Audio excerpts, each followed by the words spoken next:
Hello student, this is Anwar Hussain from English possible YouTube channel. So students, फिर से हम आपके लिए लेकर आए एक नया टॉपिक है। आज हम लोग पढ़ने जाएंगे, नया टॉपिक पढ़ने जाएंगे और इंशाल्लाह मुझे उम्मीद है कि बहुत कुछ आप सीखने वाले भी हैं।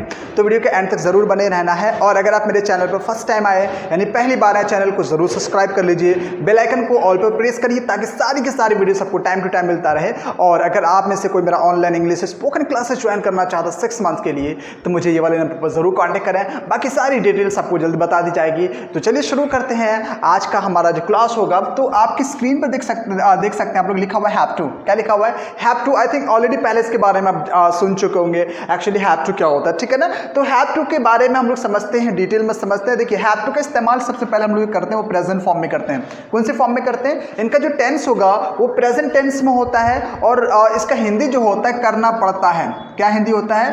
करना पड़ता है। जैसे आपने सुना होगा कि किसी को कुछ करना पड़ता है, जैसे कि मुझे पढ़ाई करना पड़ता है, आपको बाजार जाना पड़ता है, और बच्चों को रोज़ाना सुबह स्कूल जाना पड़ता है, पेरेंट्स को अपने बच्चों का ध्यान रखना पड़ता है। तो इस तरह के जो सेंटेंसेस हम लोग जो बनाते हैं ना डेली यूज़ के अंदर में, या हम लोग नॉर्मली इसका इस्तेमाल करते हैं कि मुझे रोज़ाना ऑफिस जाना पड़ता है, मुझे आपको इंग्लिश सिखाना पड़ता है, आपको इंग्लिश बोलना पड़ता है। तो इस तरह के जो सेंटेंसेस आप जो बनाते हो ना, तो कैसे बनाओगे, कहाँ किस तरह से बनाओगे, तो मैं आपके लिए लेकर आया आज का वीडियो है। तो वीडियो के एंड तक जरूर बने रहना और देखना है। आई होप कि आप बहुत कुछ सीखने वाले, ठीक है ना। तो हमारा जो टॉपिक है वहां पर हम लोग इस्तेमाल करेंगे, कोई काम करना पड़ता है तो हैव टू का इस्तेमाल करेंगे। कैसे करेंगे वो देखते हैं। और इसका हिंदी क्या होता है? करना पड़ता है। एक और हिंदी होता है करना है, करना होता है।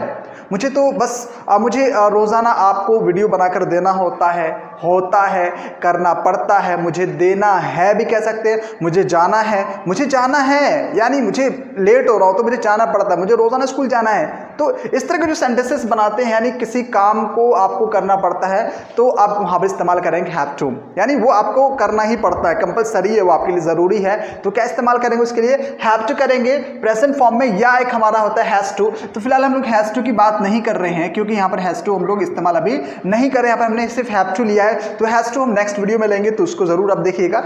तो चलिए फिलहाल हम लोग प्रेजेंट फॉर्म में हैव टू को पढ़ते हैं और इसका यूज देखते हैं। तो सबसे पहले इसको बनाने का जो तरीका होगा वो क्या होता है वो मैं आपको बता दूं। देखिए, सबसे पहले आपको लेकर आना है सब्जेक्ट। क्या लेकर आना है? सब्जेक्ट लेकर आना है। सब्जेक्ट के अकॉर्डिंग आपको लेकर आना है हैव टू या हैज टू। तो फिलहाल अभी आपको यहाँ पर जो है हैव टू का इस्तेमाल करना है, इसलिए आपको कौन सा सब्जेक्ट यूज करना होगा? ऑब्वियसली प्लूरल सब्जेक्ट इस्तेमाल करेंगे तभी आप हैव टू का इस्तेमाल कर सकते हैं, ठीक है ना। तो प्लूरल सब्जेक्ट में आता है आपका आई आता है, आई, यू, वी, दे, ये सारे जो सब्जेक्ट ये प्लूरल्स होते हैं, ठीक है ना। तो इनमें प्लूरल्स होते हैं और इसके साथ हमको हमेशा हैव टू का इस्तेमाल करना पड़ता है। फिलहाल सबसे पहले क्या लेकर आएंगे? इसका स्ट्रक्चर क्या होगा? सब्जेक्ट होगा। सब्जेक्ट क्या होगा? सब्जेक्ट। फिर उसके बाद लेकर आएंगे हम लोग हैव, ठीक है। ये हमने लिखा हैव और ये हमने लिखा टू।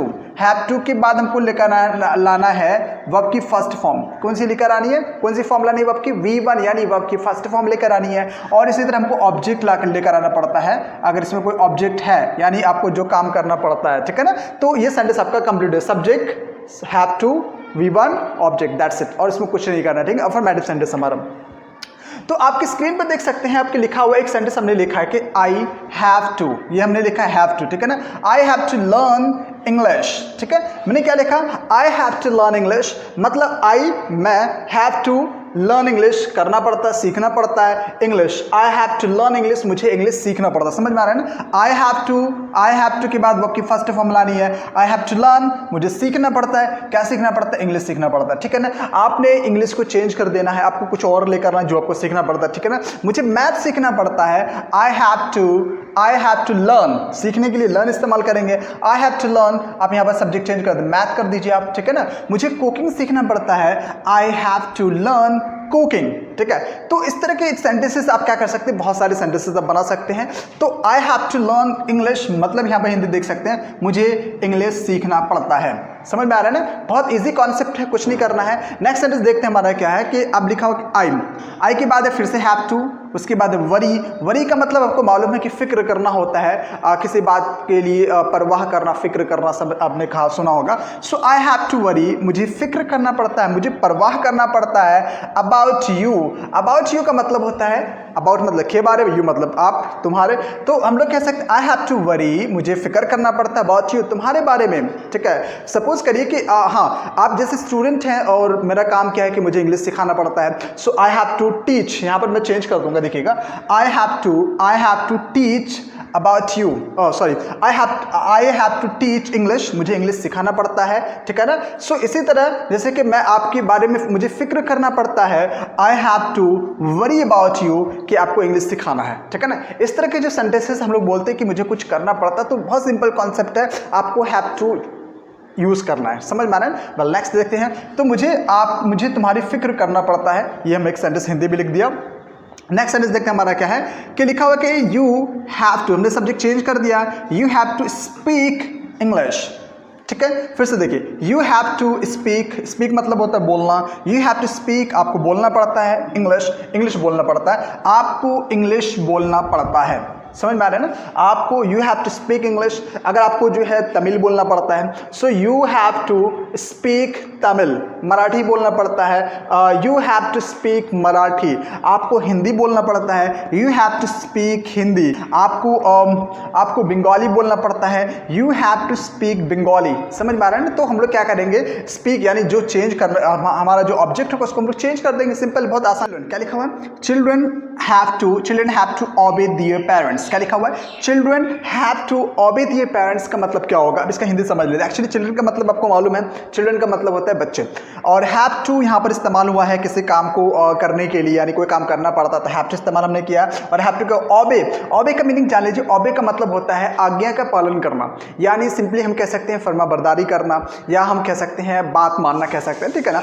तो चिल्ड्रन हैव टू ओबे, बच्चों को ओबे करना पड़ता है, यानी आज्ञा का पालन करना पड़ता है दिए पेरेंट्स, उनके पेरेंट्स की। बच्चों को अपने माँ बाप की बात माननी पड़ती है। सिंपल भाषा में इसको हम लोग क्या कहेंगे, ओबे मतलब कि बात मानना। ठीक है ना। तो चिल्ड्रन हैव टू ओबे दिए पेरेंट्स, के बच्चों को अपने माँ बाप की बात माननी पड़ती है। वेल यहाँ तक समझ में आ गया। नेक्स्ट हमारा क्या है कि I have to practise of English. I have to practise, मुझे प्रैक्टिस करना पड़ता है। प्रैक्टिस मतलब क्या होता है, अभ्यास करना, यानी जिसको हम लोग क्या कहते हैं, मश्क करना, जो जिस चीज़ को हम लोग बार बार पढ़ते हैं, बोलते हैं, प्रैक्टिस होता है। आई हैव टू प्रैक्टिस, मुझे प्रैक्टिस करना पड़ता है ऑफ इंग्लिश, इंग्लिश की, तो मुझे इंग्लिश की प्रैक्टिस करनी पड़ती है। ठीक है, ये सिंपल भाषा, सिंपल हिंदी हो गया हमारा। नेक्स्ट हमारा क्या है, आप देख सकते हैं बॉयज़, क्या लिखा हुआ है, बॉयज़ हैव टू, ये हमारा हैव टू हो गया। गीगल, गीगल का मतलब हम लोग समझ लेते हैं। एक्चुअली गीगल का मतलब होता है जोर जोर से हंसना, ठहाके लगाकर हंसना, यानी खिलखिलाकर हंसना हम लोग कह सकते हैं। तो बॉयज़ हैव टू गीगल, लड़कों को जोर जोर से हंसना पड़ता है in comedy show, comedy show में। ठीक है, हिंदी क्या होगा, लड़कों को कॉमेडी शो में खिलखिलाकर हंसना पड़ता है। ठीक है, ये इसका हिंदी हो गया। तो गीगल का मीनिंग हुआ खिलखिलाकर हंसना, यानी जोर जोर से हंसना, एकदम लोटपोट होकर जो हंसते हैं ना, उसको गीगल कहते हैं। ठीक है। वेल आगे देखते, नेक्स्ट सेंटेंस हमारा क्या है कि गर्ल्स हैव टू चकल। चकल का मीनिंग भी देखिए, एक नया वर्ड हो सकता है आपके लिए। चकल का मतलब होता है धीरे धीरे हंसना। ठीक है ना। तो ज़्यादा देखिए, गर्ल्स हैव टू, लड़कियों को करना पड़ता है, क्या करना पड़ता है, चकल करना पड़ता है, यानी धीरे धीरे हंसना पड़ता है, क्योंकि वो ज़्यादा ज़ोर ज़ोर से नहीं हंसती है। तो हम लोग ज़्यादातर लड़कियाँ क्या करती हैं कि वो चकल करती है, यानी धीरे धीरे हंसती है। इसलिए यहाँ पर सेंटेंस क्या होगा, लड़कियों को धीरे धीरे हंसना पड़ता है।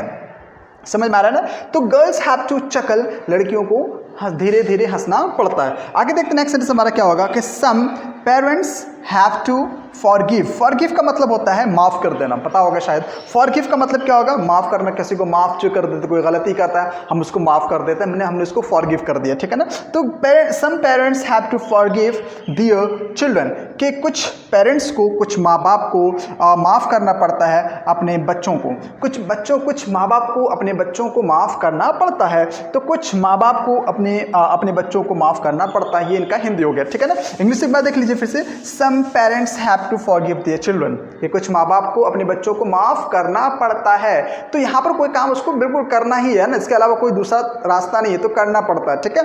वेल आगे क्या है हमारा कि my teachers have to impose me. ठीक है, इम्पोज का मीनिंग समझ लेते हैं। एक्चुअली इम्पोज का मीनिंग होता है अपनी मर्जी थोपना, यानी किसी ने आपके ऊपर अपनी मर्जी थोप देनी, तुमको यही करना है, तुमको यही खाना खाना है, तुमको यही रहना है, तुमको मेरी बात सुनना है, लाइक दैट। तो ये हमारा इम्पोज हो गया ना, मतलब आपकी मर्जी नहीं है लेकिन किसी ने कह दिया कि आपको ऐसा करना पड़ेगा, तो आपने उसकी बात मान ली, तो वो अपनी मर्जी उन्होंने आपको अपर इम्पोज कर दिया, यानी थोप दिया, अपनी मर्जी लगा दिया। तो सेंटेंस क्या है कि my teachers have to impose me, कि मेरे टीचर्स मुझे इम्पोज, मेरे टीचर्स को मुझे इम्पोज करना पड़ता है, यानी अपनी मर्जी थोपना पड़ता है। इसका हिंदी देख लीजिए, मेरे टीचर्स को अपनी मर्जी मुझ पर थोपना पड़ता है। तो इम्पोज का मीनिंग होगा मर्जी थोपना। तो आई होप कि स्टूडेंट्स आपको अच्छा लगा होगा, समझ में आया होगा और आपने कुछ सीखा है, कुछ थोड़ा बहुत भी सीखा है, तो चैनल को ज़रूर सब्सक्राइब कर लीजिएगा। और अगर आपका कोई भी सवाल है, कोई भी बात आप पूछना चाहते हैं, कॉमेंट्स में ज़रूर आपका मुझे पूछिए, मैं वहाँ पर आपको रिप्लाई करूँगा। और चलिए मिलते हैं नेक्स्ट वीडियो में, आज के लिए इतना काफ़ी है। अल्लाह हाफ़िज़।